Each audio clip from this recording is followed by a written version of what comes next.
अंग्रेज की औलाद बने बैठे हैं आप, अंग्रेजों के रक्त बह रहे हैं आपके भीतर में। विद्या का मतलब क्या है? इंग्लिश का कोई अर्थ नहीं है, ये डंडे की चोट पर मैं कहता हूं, कोई मायने नहीं। अब ये बालक अभी से अगर इनके हृदय में भावना पूर्वक भगवान के प्रति, इन बच्चों के गीता के प्रति, ज्ञान के प्रति, संस्कारों के प्रति, माता पिता के प्रति, देश के प्रति, संस्कृति के प्रति, पढ़ाई लिखाई तो ये कर ही लेंगे। पढ़ाई लिखाई तो गधे से गधा आदमी कर ले रहा है, ट्यूशन लगाओ, स्कूल में लगाओ, खींच तीर के नंबर ले ही आ रहा है। और 98% भी जो ला रहा है उसका भी कोई ठिकाना नहीं, 58 जो ला रहा है उसका भी कोई ठिकाना नहीं। नीट के टॉपर आत्महत्या कर ही ले रहे हैं, और जो फेल हो गया है वो बाइक पर आराम से घूम रहा है फेल होकर के। इसका मतलब नहीं कि फेल का समर्थन कर रहा हूं, भारत के लोग खुश हो जाएंगे गुरु जी हमारे पक्ष में फेल होना, हम ये नहीं कह रहे। हम ये कह रहे हैं कि केवल वो एकेडमिक क्वालिफिकेशन आपके शाश्वत सुंदर आनंदित जीवन की गारंटी नहीं है। और ये मैं नहीं कह रहा, करोड़ों सैंपल अगर लो, चुनाव में जैसे सैंपल लेकर के एग्जिट पोल कर लेते हैं ना, वैसे करोड़ों सैंपल लो फैमिली का, तो पता चलेगा कि शिक्षा से मनुष्य महान बनता है। किस शिक्षा से जी? शिक्षा का अर्थ क्या है? विद्या किसे कहते हैं? नहीं, ये तो पता नहीं है। अंग्रेज की औलाद बने बैठे हैं आप, अंग्रेजों के रक्त बह रहे हैं आपके भीतर में। शिक्षा का अर्थ सनातन संस्कृति और संस्कृति के अनुसार क्या है? जो हमारी भाषा है, जो वैदिक भाषा है, जो इस पृथ्वी की सबसे प्राचीन भाषा है, उसमें शिक्षा का मतलब क्या है, विद्या का मतलब क्या है, हम जानते ही नहीं। हमें बस सारी चीजें इंग्लिश में कन्वर्ट करके सिखा दिया गया है। इंग्लिश का कोई अर्थ नहीं है, ये डंडे की चोट पर मैं कहता हूं, कोई मायने नहीं। उनकी भाषा है, वो बोले। आप भी ग्लोबल लैंग्वेज घूमना उमना हो 10-20 शहर में और राज्यों में या देशों में, तो थोड़ा पढ़ लो, कोई दिक्कत नहीं है। पर इंग्लिश पढ़ने से तुम्हारे जीवन में आनंद आह्लाद आ जाएगा, तुम माता पिता के भक्त हो जाओगे। और नीट टॉपर क्या हिंदी में पढ़ के आत्महत्या किया होगा? वो भी अंग्रेजी में पढ़ा था, आत्महत्या कर लिया। अधिकारी आत्महत्या कर लेते, नेता आत्महत्या कर लेते। तो आप देखो, संस्कार के अभाव में जितनी भी समस्याएं हैं, शिक्षा के अभाव में नहीं है, एकेडमिक क्वालिफिकेशन के अभाव में नहीं है। देश में 5% लोग बड़े बड़े धनवान हैं, उनका क्वालिफिकेशन जानोगे तो नीचे मिट्टी पकड़ के बैठ जाओगे। लिख लोढ़ा पढ़ पत्थर, LLPP है, मतलब पढ़े ही नहीं, अंगूठा छाप है, खरबपति है। अगर पैसे के लिए भी पढ़ने की जरूरत होती केवल तुम्हारी शिक्षा की भी, तो देश के जो सबसे बड़े धनाढ्य सनाढ्य लोग हैं, ये अरबपति कैसे हो गए जी? हमको समझ नहीं आया। कोई मामला हमको भी समझाओ, थोड़ा मामला उलझ गया मेरे पास। हम भी आपसे कुछ समझना चाहते हैं। आप लोग थोड़ा देश दुनिया ज्यादा घूमते हैं, लोगों से ज्यादा मिलते हैं, कुछ बताइए। ये जितने LLPP हैं वो करोड़पति कैसे हो गए अरबपति? अगर यही पैमाना था कि एकेडमिक क्वालिफिकेशन के बाद ही रुपए कमाए जा सकते हैं, और यही पैमाना था कि रुपए के बाद ही मनुष्य सुखी हो सकता है, तो फिर धनवानों में पागलपन क्यों है? फिर धनवानों में डिप्रेशन क्यों है? फिर धनवानों में आत्महत्या क्यों है? अर्थात ये भी सत्य नहीं है कि धन ही आनंद का कारण होगा। धन की महत्ता को मैं कम नहीं कर रहा हूं, पर अब धन को भगवान थोड़ी बना लेंगे, धन को आत्मा थोड़ी बना लेंगे, प्राण थोड़ी बना लेंगे। 1 करोड़ उल्लू दिन में ऐसे ऐसे आंख करे और बोले, देखो हमको कुछ नहीं दिखाई पड़ रहा है भाई, गड़बड़ी हो रही है, और रात को कहे दिन हो गया, तो क्या 1 करोड़ उल्लुओं के कहने से रात दिन हो जाए? बोलो नहीं। उल्लू की संख्या 2 करोड़ हो जाए तो नहीं, बहुमत है भाई। 2 करोड़ उल्लू हो जाए तो कैसे नहीं मानोगे? वोट दे देंगे, वो रात को दिन बना देंगे, बहुमत की सरकार चलेगी। तो बहुमत से तय होगा कि रात कब है, दिन कब है। सूर्य उदित हुआ तो दिन आया, सूर्य दूसरे क्षेत्र में गया या पृथ्वी घूमी तो हमारे यहां रात्रि आ गई, मतलब हमारे यहां अस्त हो गया। यद्यपि अस्त होना सूर्य के लिए है ही नहीं, सूर्य कभी अस्त होता भी नहीं, राउंड लगती है। तो आपके यहां रात है तो कहीं पर तो सूर्य को कहां आराम है। और सूर्य 10-20 तो है नहीं, एक ही है अपना सोलो हीरो, कभी उधर कभी इधर, सबको प्रकाश दिए हुए। तो सूर्यास्त या सूर्योदय को भी सिद्ध नहीं किया जा सकता अगर तर्कों के आधार पर कहोगे। सूर्य सदा था, सदा है, सदा रहेगा, न अस्त होता है और न व्यस्त होता है। उनका ठीक ठाक है मामला, वैसे ही चलते रहते, ऐसे नहीं कि घबरा गए और जल्दी घोड़ा भगाओ भाई भागो भागो, ऐसा कुछ नहीं। उनका मामला फिट है, बड़े आराम से रिलैक्स चिल, जिसको बोलते हैं चिल यार चिल, तो चिल होके चलते हैं, उनको कोई घबराहट नहीं। अब मैं आपसे यही पूछता हूं, आपने जिन जिन मापदंडों को बना रखा है कि अगर ये मापदंड मेरे जीवन में हो तो मैं सुखी हो जाऊंगा, तो पहले वैसे ही मापदंड वाले 150 आदमी का सर्वे कर लो एक बार। क्योंकि तुम पहले आदमी तो होगे नहीं जो बॉलीवुड में जाओगे, एक बार बॉलीवुड में चले गए, सीरियल में काम मिल गया, फिर तो मेरी जिंदगी बस सुशांत सिंह हो जाएगी बस, और क्या होगा। एक बार पिक्चर में चले गए, दिव्या भारती तुमको बनी जाना है, ऊपर पहुंची जाना है। भाई वो भी गारंटी नहीं है कि यहां पर जाने से और वो एक खरगोश काम बनी जाएगा, नंदिनी खरगोश, वो काम बनी जाएगा। हमको छोटे बच्चों में सबसे प्यारा दुनिया में एक बच्ची लगती थी, कोई नंदिनी, और उसमें कितना भी नाराज हो अगर उसका चेहरा देख लिया तो हम प्रसन्न हो जाते हैं। बहुत जब नाराज रहते हैं तो वीडियो कॉल लगा के उसको देख लेते हैं, ऐसे करके वो खरगोश की तरह मुस्कुराएगी, बस हम हाँ ठीक है चल मामला बन गया। दादा भी उसका शेर था बेचारा, उसके चक्कर में घर ही रह गया, खाना बना के खिलाया, नंदिनी के पांव पड़ते घर में। तो आनंद तो कहीं से ढूंढना नहीं है, आनंद ज्ञान के अधीन है। ज्ञान नहीं है तो हम दुख में, ज्ञान है तो जितनी वस्तुएं हैं, जो व्यक्ति हमारे साथ हैं, उनके बीच ही हम आनंदित हैं। देश काल पात्र बहुत बदलने से आनंद मिलेगा ऐसी बात नहीं है। क्या वन में जाने से राम जी दुखी हो गए और अयोध्या में आने से नाचने लगे? हम तो अयोध्यापति हो गए, अब बन जाते समय हे भगवान हमारे कर्म में यही लिखा हुआ था, ऐसा हुआ? जेल में जन्म लेने से क्या कृष्ण भगवान दुखी हो गए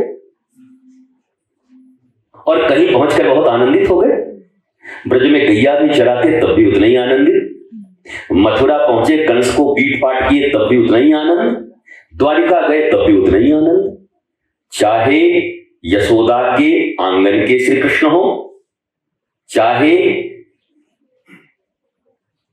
कुरुक्षेत्र के रणांगन के श्री कृष्ण हो, चाहे द्वारिका के राज प्रसाद प्रांगण के श्री कृष्ण हो, तीनों ही श्री कृष्ण आनंदित हैं, उनको शोक कहीं नहीं है। स्थान बदलने से श्री कृष्ण के आनंद में कोई प्रभाव नहीं। रणांगन ले जाओ, प्रांगण ले जाओ, आंगन ले जाओ, कहीं ले जाओ, कृष्ण कह रहे हैं मैं कृष्ण हूं। ऐसा नहीं कि कुरुक्षेत्र में ले जाओगे तो हम थरथराने, हे भगवान हमको युद्ध करना पड़ेगा, अब हमको रथ चलाना पड़ेगा, वहां भी उनको तकलीफ नहीं है और ब्रज में भी उनको तकलीफ नहीं। हालांकि तकलीफ के सारे उपाय हैं। 6 दिन का कोई बालक हो और मौसी मारने आ जाए पूतना, देर कम दुख है महाराज। 1 महीने में कोई और आ जाए, 2 महीने में कोई और आ जाए, पर श्री कृष्ण की मुस्कुराहट कोई कभी छीन नहीं सका। उनकी मुस्कुराहट बरकरार रही। और श्री कृष्ण के मानने वाले लोग और भगवान राम को मानने वाले लोग का पहला लक्षण और पहला पहचान है कि विपरीत से विपरीत परिस्थितियों में और अनुकूल से अनुकूल परिस्थितियों में न ज्यादा वो दांत चौड़ा करते हैं न ज्यादा दांत कटकटाते। हर समय एक मीठी सी मुस्कान उनके जीवन में रहती है। पर ऐसा तो आदमी नहीं देखा हमें दुनिया में जो हमेशा मुस्कुराता रहे। अगर एक आदमी हमेशा मुस्कुराता रहे तो आदमी आगरा में भर्ती करा देगा कि पागल हो गया, महाराज जी 24 घंटा से चुप ही ऐसे कर रहा है, बड़ा रोज कचकच करता था, लड़ाई करता था, आज ऐसे किए हुए। डॉक्टर दिखवा देंगे लोग, इतना कैसे मुस्कुरा रहा है भाई। आदमी 24 घंटा रो ले तो आदमी को तकलीफ नहीं होती, कर करता रहे तकलीफ नहीं है, गाली देता रहे तकलीफ नहीं, मुस्कुरा कैसे सकता है 24 घंटे हर समय आदमी? टेंशन में कैसे नहीं है? आप घर में देखते नहीं कभी कभी जो बच्चा खूब बढ़िया खा पी के सुबह अगर बढ़िया उसको ये मिले, ड्राई फ्रूट्स मिले, थोड़ा बढ़िया मार और कर मुस्कुराते हुए घूमता रहे, तो घर वाले ही कहते हैं इसको कोई चिंता ही नहीं। बता इनको चिंता है, उसको चिंता नहीं है। ऐसी चिंता दुनिया में देखे हो? अपने लोगों को ये चिंता है, उसको चिंता क्यों नहीं है? हे भारत, ऐसे अगर महापुरुष लोग इस भारत में रहे कि इसको चिंता क्यों नहीं हो रहा, इस चिंता में ये मरा जा रहा है, उसको तो प्रसन्न होना चाहिए, कहना चाहिए गुरुदेव हाँ ये निश्चिंत बच्चा है, इसको चिंता होती ही नहीं, बहुत साहसी, बड़ा आनंदित है, हर परिस्थिति में मस्त रहता है। नहीं साहब, आप 12, 15, 16 साल के हो गए तो आप भले ही मस्ती में हो ज्ञान के कारण, पर बुआ, फूफा, मौसा, काका, गांव के शर्मा जी, कटोरनी काकी, ये जितनी भी हैं वो कह कह के चिंता करा देंगे। हाँ इतना बड़ा हो गया, इसको कोई चिंता ही नहीं है। हाँ इतना बड़ा है, इसको कोई चिंता ही नहीं है। गांव से बुढ़िया दादी, तुमको कोई चिंता नहीं है बाबू? नहीं नहीं दादी, तू चिंता में मर जा। तू 80 साल की हो गई, तेरी चिंता अभी भी नहीं गई, अभी भी तेरा जीवन में इतना ज्ञान नहीं आया कि तू चिंता मुक्त हो सके। वो 80 साल की माता सिखा रही है 16 साल वाले को, तेरे को चिंता नहीं होती रे। बच्चा भी कहे कि नहीं दादी हम चिंता मुक्त। क्या समाज है? चिंता नहीं है तो चिंता क्यों नहीं? और चिंता है, महाराज जी हर समय बिना मतलब का चिंता में पड़ा रहता। मैं कभी कभी सोचता हूं, भारत के बेटे बेटी बड़े वीर हैं भाई, ऐसे रिश्तेदारों और लोगों के बीच जी रहे हैं, कम बात। उनकी वीरता को नमन है। मेरे पास अगर मेडल होते तो हर भारत के बेटा बेटी को पहले मेडल देता कि ऐसे समाज में ऐसे फूफा, ऐसी काकी, ऐसी नानी, ऐसी दादी, ऐसी शर्माई, ऐसी बरमाई, इनके बीच में तुम अगर हंस रहे हो तो यार तेरे को तो मेडल मिलना ही चाहिए, तुम गजब आदमी, उनको मेडल मिलना है। हर आदमी चिंता में डालने को राजी है, हर आदमी। दुनिया को छोड़ो, गुरुजी गजब है, हर समय हंसते रहते, हंसाते रहते। गुरुजी ने थोड़ा सीरियस रहना चाहिए, कमाल। हमको भी ज्ञान देने से नहीं चूक। कहीं ना कहीं लोग कहते हैं गुरुजी थोड़ा सा आपका अगर सीरियस अप्रोच रहेगा ना तो लोगों का आना बढ़ेगा। हमके जरूर बढ़ जाएगा। हम डिप्रेशन में आ जाएं तो दुनिया में डिप्रेशन वालों की संख्या ज्यादा है, जरूर मेरे पास आ जाएंगे। जोर शोर मौसेरे भाई। अब हंसने वालों की संख्या तो कम है, तो कम तो रहेंगे। आनंद वालों की संख्या कम है, कम तो रहेंगे। ऐसी मस्ती, ऐसा आनंद, ये हमारे सनातन संस्कृति में एक एक पर्व, एक एक त्योहार, एक एक दिन कितने प्यारे बनाए गए। ब्रह्म मुहूर्त बनाया गया, प्रातः बनाए गए, 10 बजे का फिर इधर कलयुग बनाया गया, फिर क्या उबाल हो, कैसे कैसे चीज बनाए गए हैं। कितना आनंद है हमारे जीवन में। हल चलाते हुए भी आनंद है, बैलों को पानी पिलाते हुए भी आनंद है। अब तो ट्रैक्टर में तेल डालते हुए पता नहीं कितना आनंद है, वो तो पता नहीं, पर बैलों को पानी पिलाते हुए आनंद तो जरूर था। अब डालो, बैल पानी पी के हल चलाता था, ट्रैक्टर तेल खा खा के भी ठीक से नहीं चला पा रहा, जहर ही पैदा कर रहा। पर उन्नति हुई, हमारी प्रगति हुई, पर प्रगति किस सेंस में हुई? प्रगति कपटता में हुआ। प्रगति किसमें हुई? चालाकियों में हुई। प्रगति किसमें हुई? शोबाजी, दिखावे की दुनिया में बहुत प्रगति हो गई। हम कैसे दिखते हैं, उसको क्या दिखाना है, कहीं हमारे बारे में वो न जान जाए, हम इसी में मरे जा रहे। एक आदमी अगर आनंदित है, कभी कभी मैं देखता हूं छगन, भूख लगे तो फिर मिनिस्टर के साथ मीटिंग भी है तो पहले खाएगा 2 किलो, बोला मीटिंग बाद में होगा, दिखाए मौज है, खा। हमें भूख लगे तो खाओ, मीटिंग भी तो इसलिए कर रहे हैं कि भोजन पानी मिले, ऑलरेडी भोजन पानी मिला हुआ, हम मीटिंग करें। अभी का भोजन लेते हैं, प्रसाद लेते हैं, आनंद लेते हैं। आदमी अपने निवाले तक को भूल गया, प्याले को भूल गया। प्याला मतलब वो आप लोगों वाला नहीं, ये चरणामृत इत्यादि का जो प्याला है उसकी बात मैं कर रहा हूं। कई लोग अपने प्याले की ऐसे देखे, वाह गुरु जी भी है क्या, वो प्याला नहीं। हम प्याले भूल गए, निवाले भूल गए, हम छोटी छोटी चीजों में आनंद लेना भूल गए।